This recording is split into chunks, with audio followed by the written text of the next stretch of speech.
Muy buenas tardes a todos los conectados. Si habéis tenido ocasión de forma previa ver los webinars impartidos por el doctor Monge, hemos visto ahí el desarrollo de los códigos 1 al 4 que forman parte de la terapia 360 y gracias a esos códigos pues hemos podido tomar conciencia de la alta prevalencia que tenemos de las patologías perimplantarias. Hemos conocido también su fisiopatología y las opciones de tratamiento que tenemos actualmente. Sin embargo, el objetivo de hoy, que es el desarrollo del código cero, es conocer cómo desde el gabinete dental tenemos que poner una serie de medidas preventivas y no solamente para mantener en salud los implantes ya colocados, sino también conforme nos decreta la actual evidencia, cómo hay que trabajar de forma previa a la colocación de los implantes con una serie de acciones que, pues que favorezcan a que los entornos sean los más adecuados para ejecutar esos implantes y que los tratamientos vayan con el menor riesgo posible de desarrollar patología perimplantaria a futuro. Me ha parecido importante que hagamos un pequeño repaso de todas las premisas que tenemos que tener a la vista como higienistas cuando queremos hacer prevención en un paciente portador de implantes. Las patologías perimplantarias, que son afecciones inflamatorias, se defiende que a día de hoy el principal factor etiológico es la presencia de biofilm. Y tenemos que saber que ese biofilm se va a depositar y va a colonizar todas las estructuras que están expuestas al medio oral, ¿vale? Cuando hablamos de un tratamiento de implantes, no solamente nos estamos refiriendo al implante propiamente dicho, sino que también hay que pensar en la colonización bacteriana de los pilares transmucosos y de todos los elementos que forman parte de la restauración protésica. Porque nuestro objetivo es claro. Como queremos prevenir, lo que tenemos que hacer es una estrategia de un adecuado control sobre ese biofilm. Para eso tenemos que trabajar en dos campos de forma simultánea. Por un lado, y es la estrategia fundamental preventiva, es el adiestramiento del paciente en las técnicas de higiene oral diaria. Nosotros necesitamos, y eso es insustituible, que el paciente tenga una buena higiene, tenga un buen control mecánico del biofilm. Pero también tenemos que hacer una labor educacional con el paciente y que sepa de la importancia y de la necesidad que su tratamiento de implantes debe ir acompañado de por vida y de forma periódica de un seguimiento clínico, de una serie de acciones preventivas, que es lo que denominamos la terapia perimplantar de soporte, o lo que también de una forma familiar decimos como mantenimiento perimplantario o mantenimiento de implantes. Ese mantenimiento, que es un procedimiento profesional que lo vamos a hacer de forma regular, necesita ser desarrollado en equilibrio. Por un lado, tenemos que tener la seguridad de que vamos a ser eficaces en la descontaminación del implante y sus aditamentos, pero también tenemos que hacer procedimientos de mínima invasión, porque tenemos que conocer las características que tiene ese tratamiento de implantes que no lo hace similar al diente. Nosotros vamos a trabajar sobre estructuras metálicas, el implante, el pilar transmucoso, que está hecho de titanio, ¿vale? El titanio es un metal con muy buen comportamiento biomecánico, pero si no actuamos de forma correcta sobre él, lo que vamos a hacer es rayarlo. Y ahí lo que estamos generando son unos espacios añadidos para la colonización bacteriana. Pero además también trabajamos sobre la restauración protésica, que no solamente tiene elementos metálicos, también trabajamos sobre porcelanas, sobre acrílicos. Con un manejo inadecuado, lo que vamos a hacer es provocar un cambio, una alteración de los materiales, que en ningún caso vamos a aportar un beneficio, y lo que sí podemos contribuir pues a que los materiales tengan un cambio en su comportamiento y una limitación en su duración. Y todos esos elementos mecánicos conviven en un entorno biológico. Y también tenemos que saber que la anatomía de los tejidos periimplantarios no es la misma que la anatomía de los tejidos periodontales. Alrededor de un implante tenemos solamente dos tipos de tejidos, el hueso alveolar y la mucosa periimplantaria. La mucosa periimplantaria es un tejido conectivo muy rico en colágeno, poco vascularizado. Se forman en ella unas fibras de inserción que se disponen de forma paralela o alrededor del implante, pero no se insertan en el implante. Entonces, estos tejidos lo que van a darle al implante es un mecanismo de sellado y un ataque y una defensa frente al ataque bacteriano más débil, menos eficaz que lo que tiene el diente de forma natural. Entonces, estas características de los tejidos van a hacer que el implante sea más vulnerable a la patología y a nosotros nos exige que nuestros procedimientos sean adecuados teniendo en cuenta estas características anatómicas. Voy a ir comentando aspectos que es necesario manejar desde el gabinete dental cuando hablamos de prevención y me voy a apoyar para ello en la actual clasificación de las patologías perimplantarias y también en la actual guía de práctica clínica tanto para la prevención como para el tratamiento de estas enfermedades. Quien no esté familiarizado con lo que representa una guía de práctica clínica, hay que saber que es un documento elaborado por expertos, un documento de consenso, previamente habiendo revisado toda la evidencia científica disponible y también haciendo una evaluación de los efectos negativos o de los efectos adversos que, por ejemplo, puede tener una técnica frente a otra o el uso de un instrumento frente a otro, ¿vale? Y con ese compendio de información, la guía lo que nos va a ofrecer es una recomendaciones con mayor grado o menor, dependiendo también el peso de la evidencia que la avala.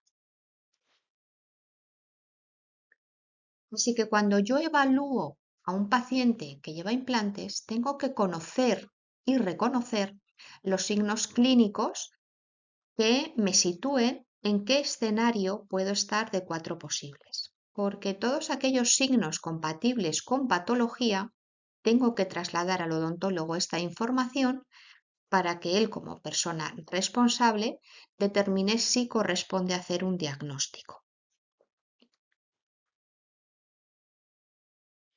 La actual clasificación nos deja definida la patología y nos deja definida la salud.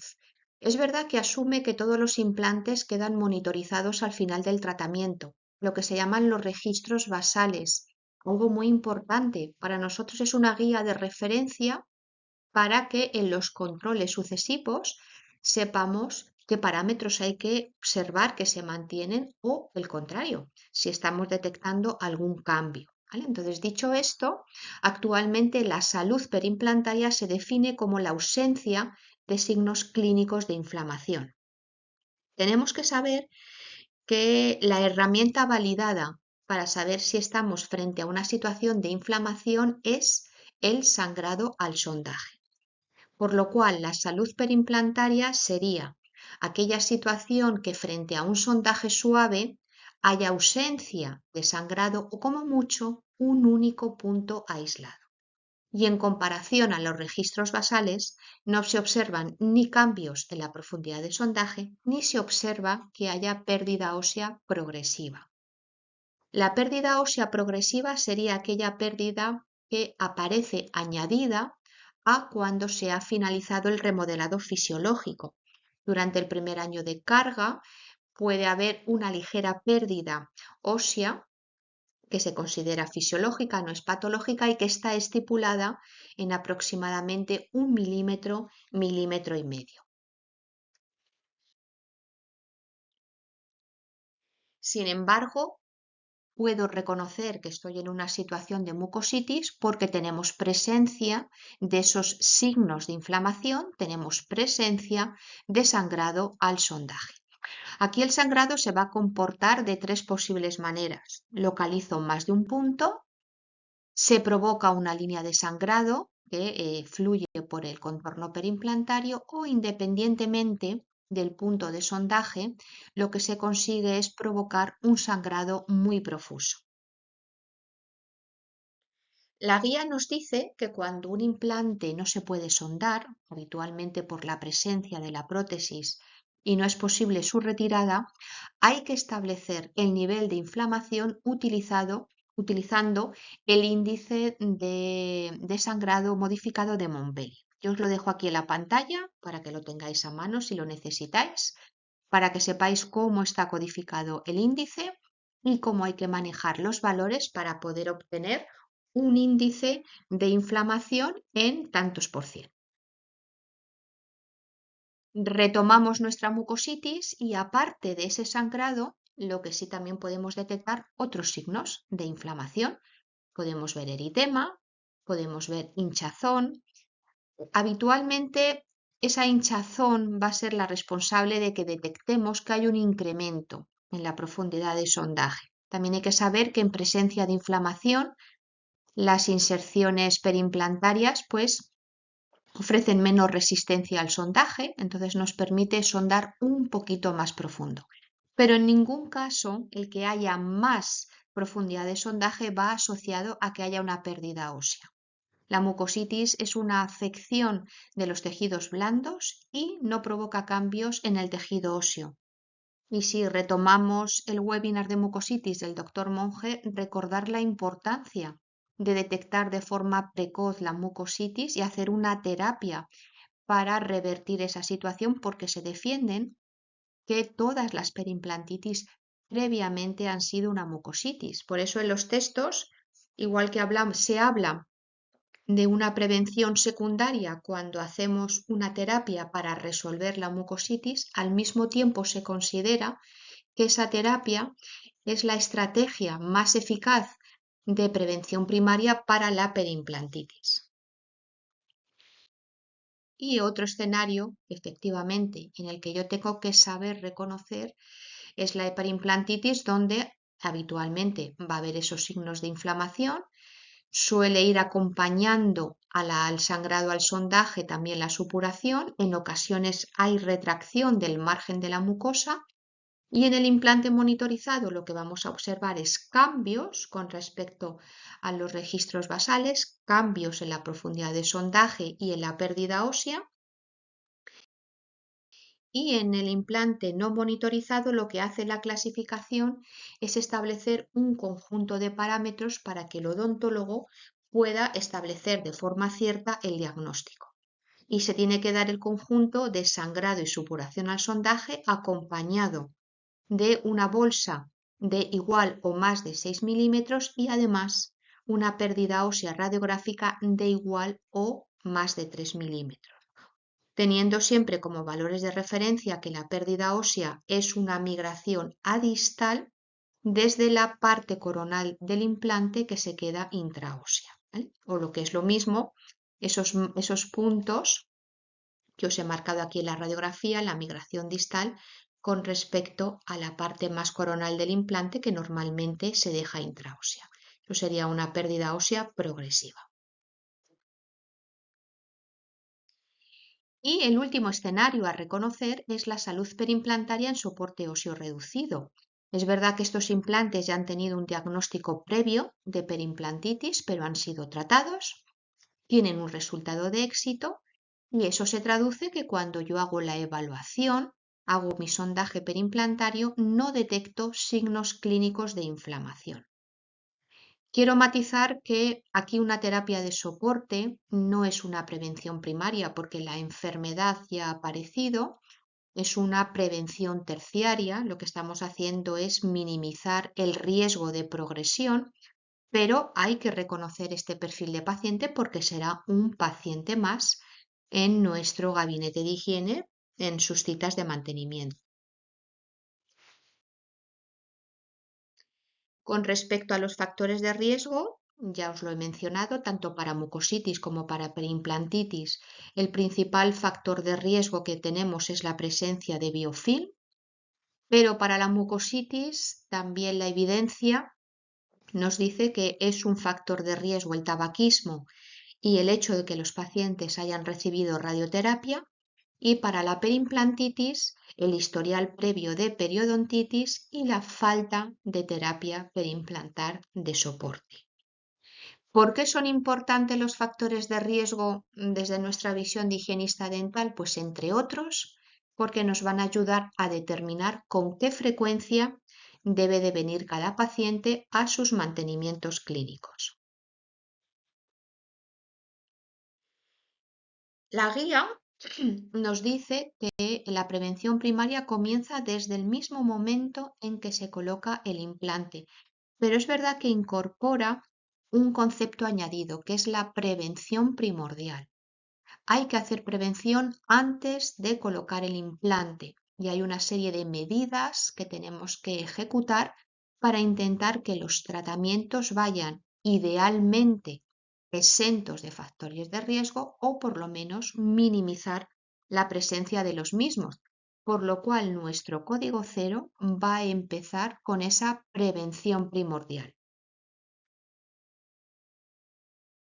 Y lo tenemos muy fácil. La guía ya nos deja perfectamente definidos cuáles son todos los aspectos sobre los que hay que trabajar antes de que a ese paciente se le vayan a colocar sus implantes. Y vamos a ver que la gran mayoría de ellos, como higienistas, tenemos un papel muy activo. Cuando a un paciente se le evalúa para ver si es candidato a ese tratamiento, a esa colocación de implantes, hay que incluir una evaluación del perfil del riesgo que aporta el paciente al tratamiento. Es importante identificar a los pacientes diabéticos y conocer qué tipo de control tienen sobre su hemoglobina glicosilada. Y también es muy importante identificar a los pacientes fumadores y desde la clínica dental ser muy proactivos en este aspecto. Tenemos la responsabilidad de informar, asesorar y motivar a los pacientes para que dejen el hábito o como poco que hagan una reducción muy significativa de su consumo de tabaco. Antes de colocar un implante hay que evaluar qué nivel basal trae el paciente de su higiene oral. Y en caso de que haya necesidad de mejora, pues efectivamente lo que corresponde es hacer un plan de trabajo y marcarnos unos objetivos a conseguir. Y no es concebible si el paciente que va a necesitar implantes y sigue manteniendo dientes naturales, si estos dientes tienen algún diagnóstico de patología periodontal, pues evidentemente prima la resolución de esta situación. Con respecto a la información al paciente, en esos primeros encuentros, no solamente hay que centrar la información en explicar al paciente en qué va a consistir su tratamiento de implantes. Desde el primer momento, el paciente necesita conocer que es un tratamiento que va a necesitar ser acompañado en el tiempo, de una forma regular, de una forma periódica, con un elemento de ayuda desde la clínica, con esas terapias perimplantales de soporte. Tanto si el paciente presenta únicamente implantes o presenta implantes y dientes, también es nuestra responsabilidad hacerle llegar la información de que conozca por qué se producen las patologías periodontales y perimplantarias, cómo se comportan esas enfermedades, qué tratamientos se necesitarían, la probabilidad de éxito y sobre todo también conocer las consecuencias que sabemos que ocurren cuando el paciente decide no seguir esos programas regulares de seguimiento clínico.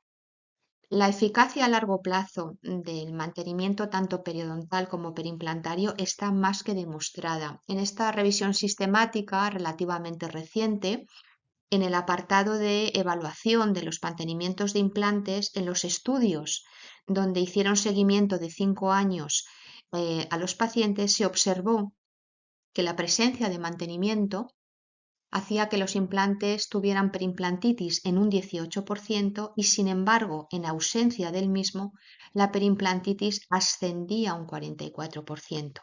Y en los estudios en los que han conseguido hacer un seguimiento a más largo plazo, a 10 años, Siempre el que no hubiera mantenimiento, pues ha sido un motivo de detectar mayores niveles de sangrado, mayores valores medios en las profundidades de sondaje y mayor número de implantes que presentaban bolsas de igual o más de 6 milímetros.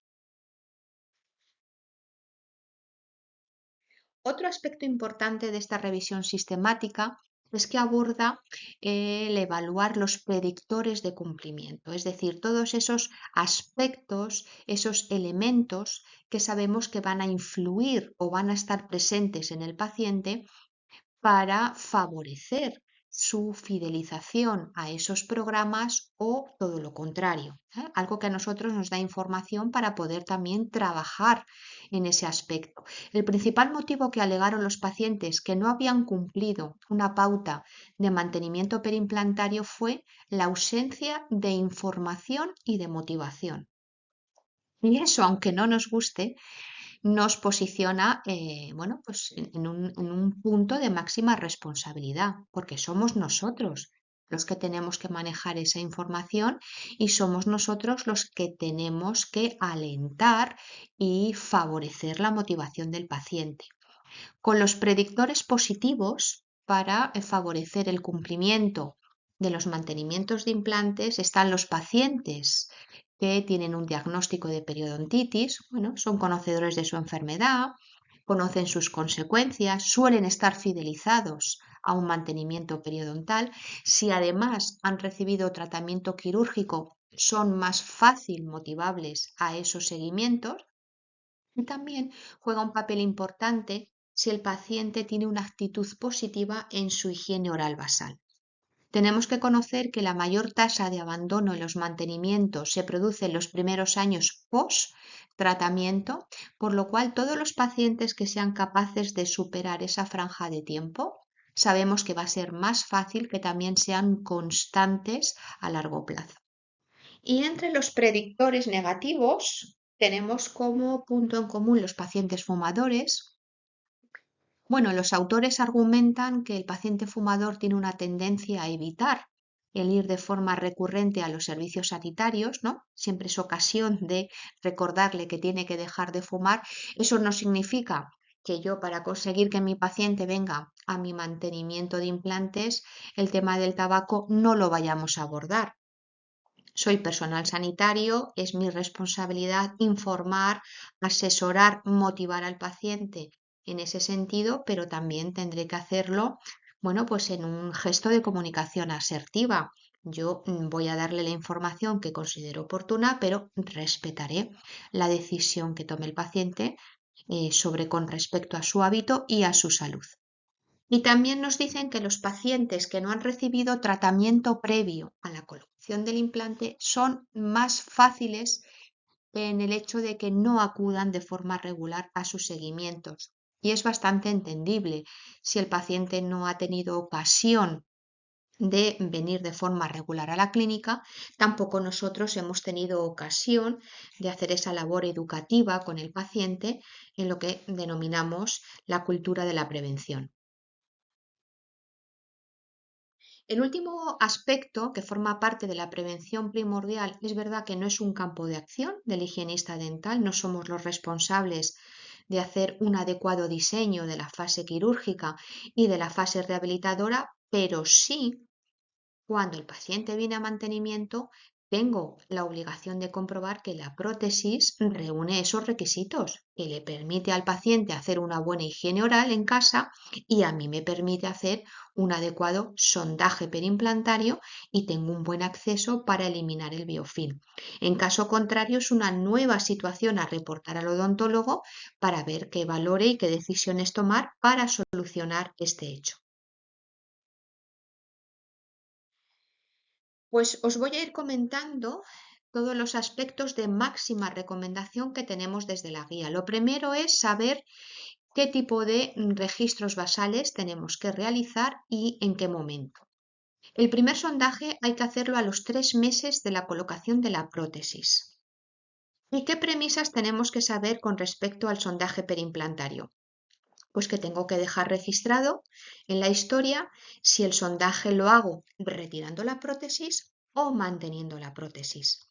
Si decido mantener la prótesis, en el estudio que vemos en pantalla que se hizo en la Universidad de Cataluña, nos dicen que el simple hecho de mantener la prótesis ayuda a infravalorar el sondaje perimplantario en aproximadamente 1,15 mm y que esa infravaloración se da más en implantes que tienen los tejidos perimplantarios sanos frente a los que presentan mucositis. Bueno, pues ya sé que si sondo con prótesis es posible que el sondaje real sea un poquito mayor de lo que consigo yo hacer con la prótesis.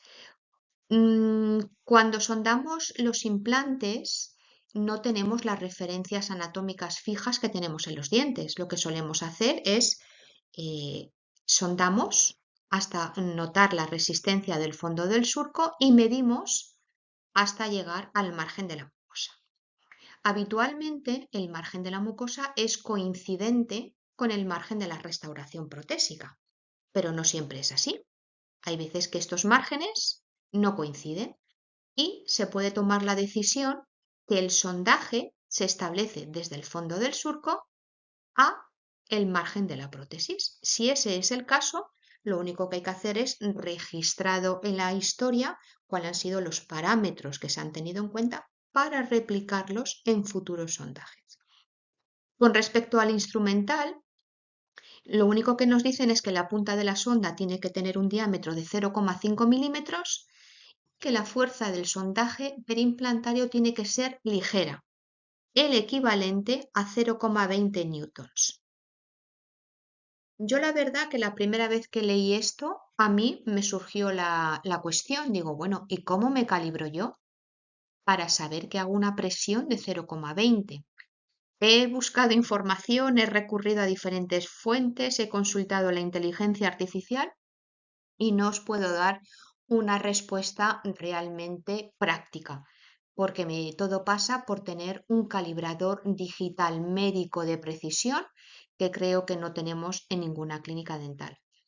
La única referencia que se me ha ocurrido que os puedo ofrecer es para aquellos que seáis usuarios de sonda electrónica Florida, pues que sepáis que ella tiene una presión constante de 15 gramos de fuerza, que es el equivalente a 0,14 newtons, por lo cual el sondaje perimplantario tendría que ser ligeramente superior a esa fuerza, a esa resistencia que nos ofrece esta sonda electrónica.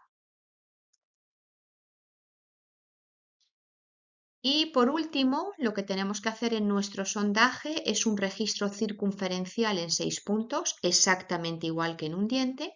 Si detectamos en este primer sondaje sangrado, dejarlo registrado y a partir de ahí lo que hay que cumplir es siempre sondar en cada visita que el paciente venga para comprobar que esos registros basales se mantienen. Otro aspecto que tenemos que tener en esos registros es identificar la mucosa queratinizada y dejar registrado en milímetros su anchura. Y nos dicen que el control radiográfico tiene que ser una radiografía intraoral al año de la carga funcional, es decir, al año de haber colocado la prótesis.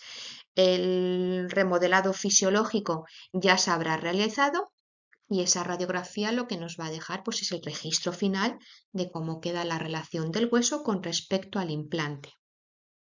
¿Hay que repetir radiografías en visitas sucesivas? Sí, si previamente tenemos aumento en la profundidad de sondaje y presencia de sangrado y supuración al mismo. ¿Vale? Es decir, la radiografía nos va a dar una información complementaria. Nunca hay que usar radiografías en sustitución a los sondajes.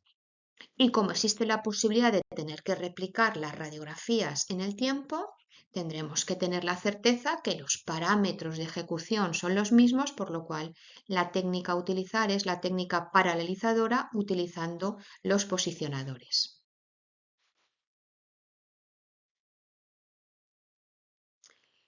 Desde la guía lo que nos dicen es que tanto la prevención primaria de las patologías perimplantarias en general como la prevención secundaria de la mucositis deben de compartir intervenciones profesionales idénticas y además especifica que tanto el odontólogo como el higienista dental son los profesionales adecuados para ejecutarlas. ¿Y tiene sentido que para dos escenarios diferentes hagamos lo mismo? Tiene sentido porque el objetivo a conseguir es muy parecido.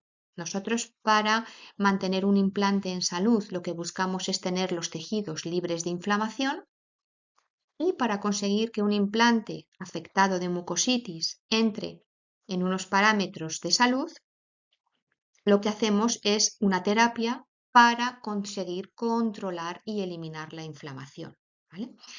Y lo que nos dicen es que esos objetivos, de nuevo, tienen que estar sustentados en ese binomio en auténtica sinergia.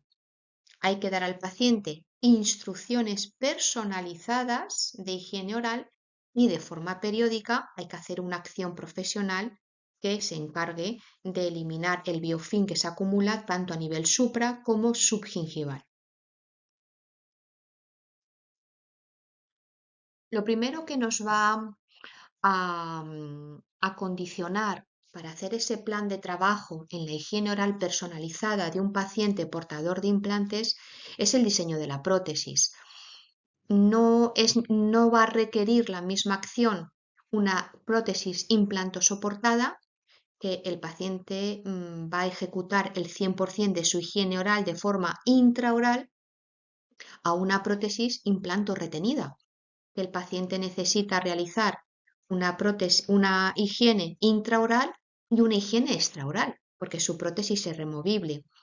Y dentro de los diversos diseños de prótesis implanto soportada, pues no nos va a exigir lo mismo un implante unitario que repone solamente una pieza perdida a un paciente que lleva rehabilitada toda una arcada de déntulas sobre implantes. A la hora de prescribir herramientas tenemos que seguir teniendo a la vista esos componentes metálicos, esas particularidades de las inserciones de los tejidos blandos alrededor del implante. Por ejemplo, si decidimos que dentro de la higiene del paciente es correcto prescribirle un irrigador, bueno, pues habrá que enseñarle su uso correcto, habrá que indicarle qué boquilla precisa utilizar y a qué potencias tiene que trabajar para que el uso del irrigador esté exento de daños y le demos la oportunidad de aportar el beneficio con respecto a la reducción de sangrado que diversos estudios demuestran a la hora de evaluar a los pacientes que llevan implantes. Cuando hay que ser capaces de transmitir al implante dónde tiene localizados la posición de estos y nosotros conocer la angulación que hay entre ellos, ¿vale? Para elegir la herramienta de higiene interdental que mejor se va a adaptar a controlar el surco perimplantario, pero también que va mejor a limpiar los tramos que hay de prótesis libre entre los implantes.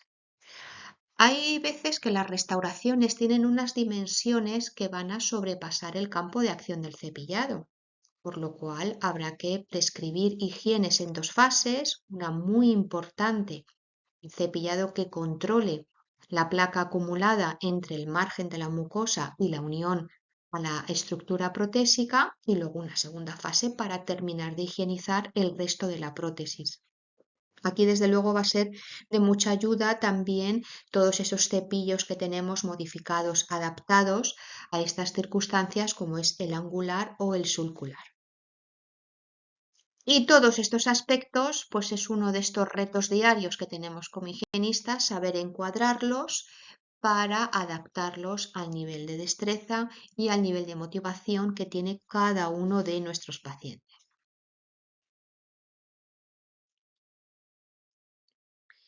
Pues dentro de esos dos campos de acción que nos vamos a mover, la prevención de la patología y la resolución de la mucositis, que hemos dicho que vamos a tener una intervención profesional idéntica, la guía lo que nos va a dar es validar una serie de instrumentos, de medios para que nuestras terapias higiénicas sean efectivas, ¿vale? Para la prevención nos dicen que por su eficacia demostrada, ya sea de forma solitaria, si decidimos utilizar un único instrumento, o si decidimos combinándolos entre ellos, pues nos hablan de las curetas de titanio, de forma general de la instrumentación sónica y ultrasónica, de los elementos profilácticos rotacionales, como son los cepillos y las copas de pulido, y nos hablan también de los aeropulidores con los polvos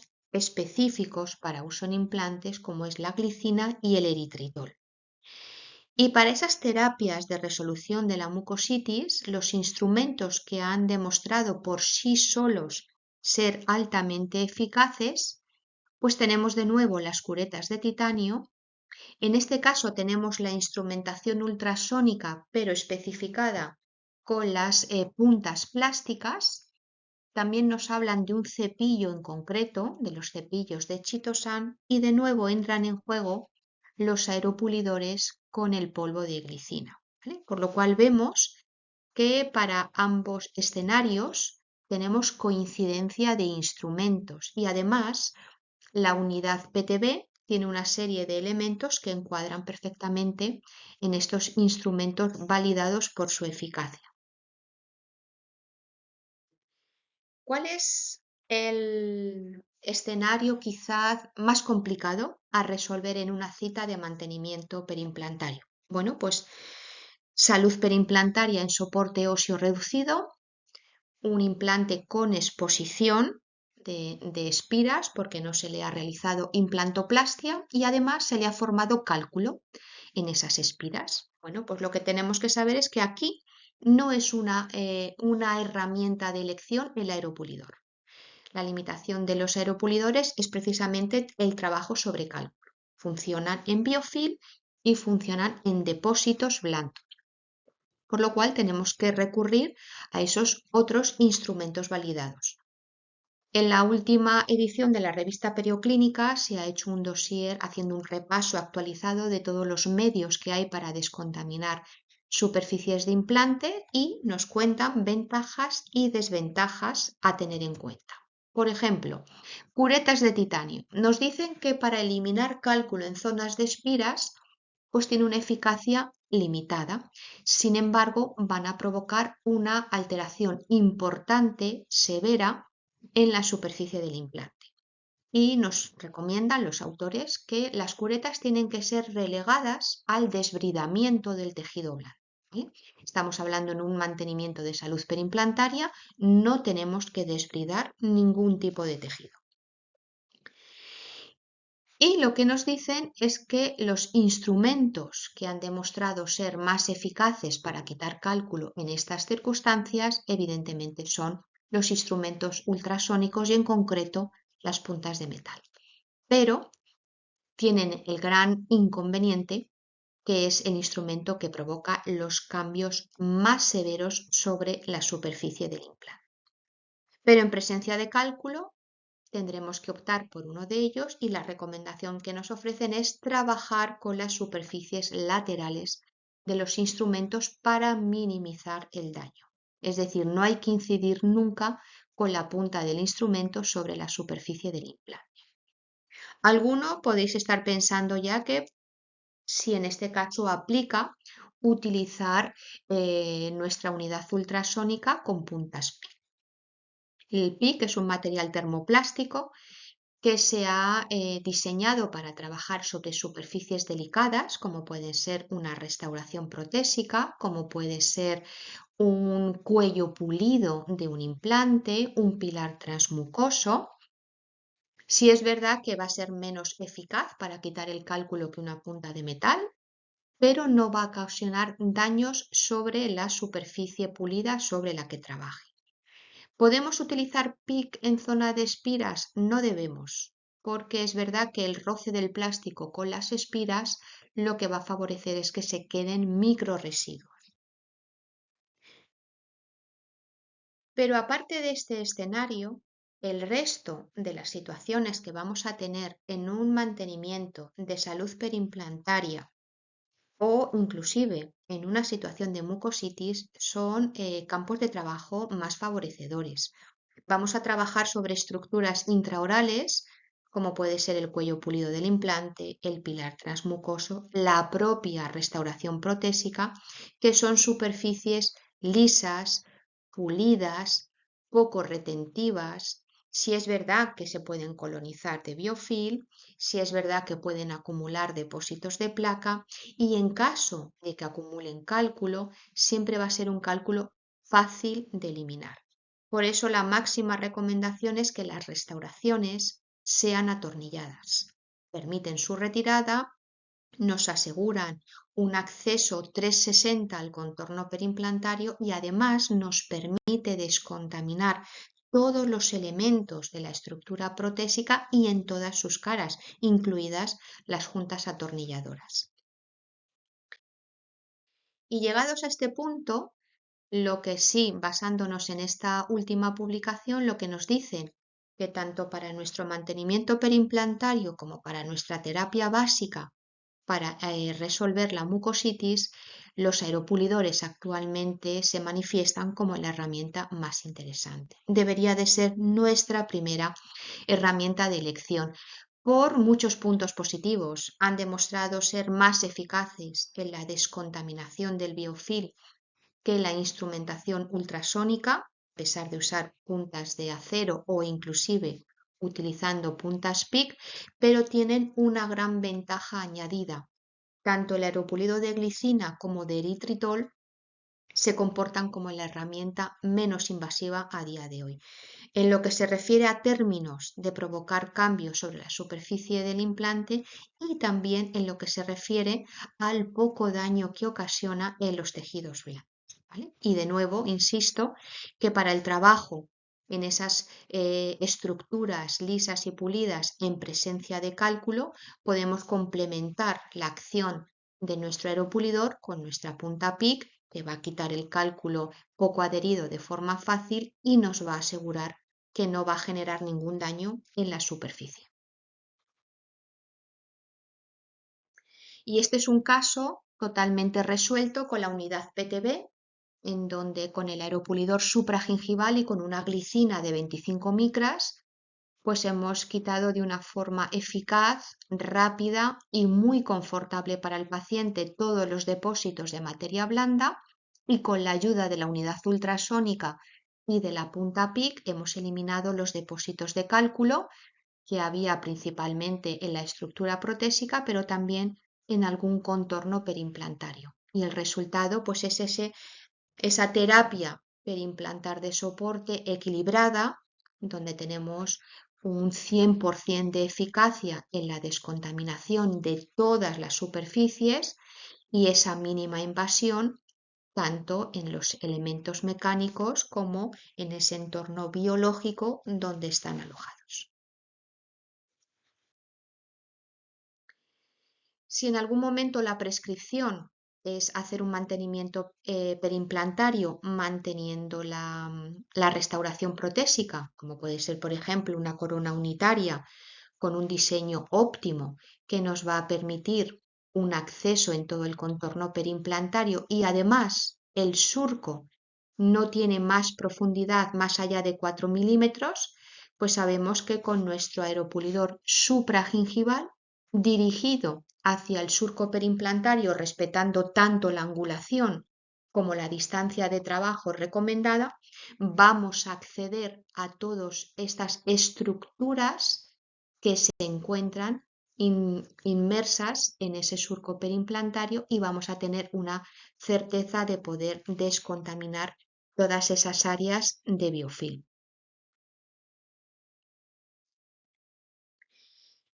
Si hacemos un mantenimiento sin remocionar la prótesis y estamos hablando de un puente de 2 implantes o más o inclusive toda una arcada rehabilitada sobre implantes, tenemos que saber que en ese caso la prótesis no nos va a permitir tener un buen acceso a ese punto mesial y distal del contorno perimplantario. En ese caso, y basándonos en esta revisión sistemática que evalúa la eficacia de diferentes instrumentos de higiene en mantenimiento de implantes, uno de los estudios en concreto que evaluó la eficacia sobre el mantenimiento de una prótesis completa sin eliminarla, concluyó que es más eficaz y que además el paciente lo toleraba mejor, lo notaba más confortable el hacer el mantenimiento usando aeropulido de glicina acompañado de la seda esponjosa enhebrada. Dio mejor resultado que haciendo el mantenimiento con ultrasonido y punta PIC o haciendo el ultrasonido con el uso de curetas también acompañado de la esponja, del hilo esponjado. Es una forma de compensar ese déficit de acceso a ese punto en concreto. Y otro escenario que podemos tener si el mantenimiento sigue siendo prescrito, si la remoción de la prótesis, pues son esos surcos que son mayores de 4 milímetros, ¿vale? Para asegurarnos que llegamos a descontaminar ese surco y que llegamos a descontaminar todas estas estructuras protésicas inmersas en esa profundidad, tendremos que tratar el surco como si fuera una bolsa perimplantaria y utilizar el irrigador, el aeropulido subgingival. Tengo que decir que la guía, teniendo presente que hay un riesgo potencial de formar un enfisema subcutáneo, no avala el uso, o sea, no recomienda el uso del aeropulidor subgingival. Pero eso, bueno, convive con que tengamos un criterio clínico de pensar que es la herramienta adecuada. Lo que sí nos dicen las publicaciones más recientes es hacer una evaluación de la situación para saber que trabajamos en un campo óptimo y minimizar de esa forma el riesgo. ¿Cuándo no hay que usar un aeropulido subgingival? Pues cuando el paciente presenta un biotipo fino, cuando no hay tejido queratinizado y cuando la bolsa o el espacio, el surco, va más allá de la unión mucogingival, ¿vale? En caso contrario, lo que tenemos que hacer es una inserción de la boquilla de forma paralela al eje longitudinal de la colocación del implante. Aquí tenemos un elemento diferenciador con la unidad PTB, porque la boquilla se enrosca al mango, lo que nos permite posicionarla en un rango 360 en aquel punto que más nos ayude a hacer una correcta inserción. Son boquillas milimetradas que nos permiten, bueno, pues comprobar que estamos instrumentando la totalidad de la bolsa previamente identificada o del espacio previamente identificado con una sonda, y una vez que insertamos de forma correcta la boquilla, pues lo que tenemos que hacer son movimientos apicales, no hay que quedarse estático, y la recomendación es que cada punto de instrumentación que se haga no sea superado en 5 segundos.